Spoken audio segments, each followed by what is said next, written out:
very popular nowadays, especially in the African American community, is this concept of being a conscious brother or a conscious sister. You know, for you, what does that word mean? What does consciousness mean, and what does it mean to be conscious? That's very interesting that you would ask that, because to be conscious isn't just to know a bunch of information. You don't need to know what people necessarily did day to day in ancient Kemet and this dynasty and that dynasty and this dynasty, or you don't need to know that the Moors conquered Spain for 700 years after they got knowledge from Alexandria. You don't need to necessarily know that the same people found, America and all that type of stuff. What you need to know is who you are, where you are, and be conscious of every decision that you're making in every moment. That's what consciousness is. Am I really conscious in this moment, right?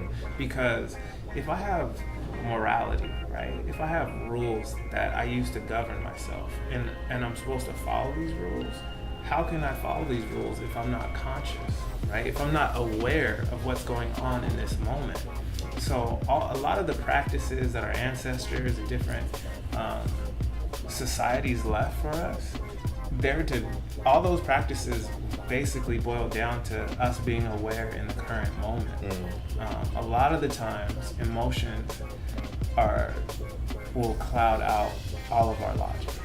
All of our awareness will be taken over by emotion. And the purpose of emotions is to get us where we need to go. Our ancestors liken that to a horse and a rider, right?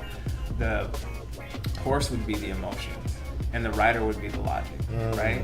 The two have to operate together to get to where they need to go. We're passionate about getting down the road and accomplishing our dreams, right? So I need that passion and that energy to get me going. But I don't need that to take over, because then I have no direction. Yeah. So a lot of times in society, they use the two easiest ones to manipulate us, right? Which is fear and anger, right? When a person becomes fearful, when a person becomes angry, you can get them to react to anything, right? I can put you in a state where you're mad at me, and then I can get a reaction out of you. Then I can call the police and you're locked up, right? So that's one of the tools that people that know these things use against other people. Right.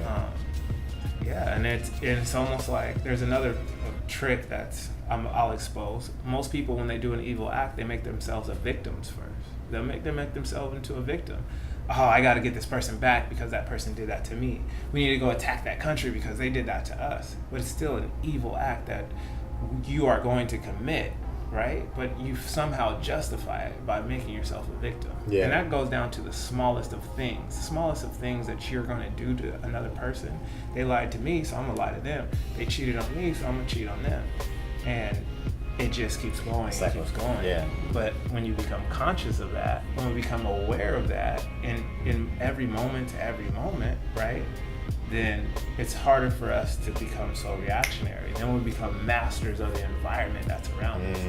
I'm not saying that I'm conscious every moment of every day, but I use the tools that other people left thousands of years ago, hundreds of years ago, 50 years ago, for me to be able to continue on this journey and have a better experience.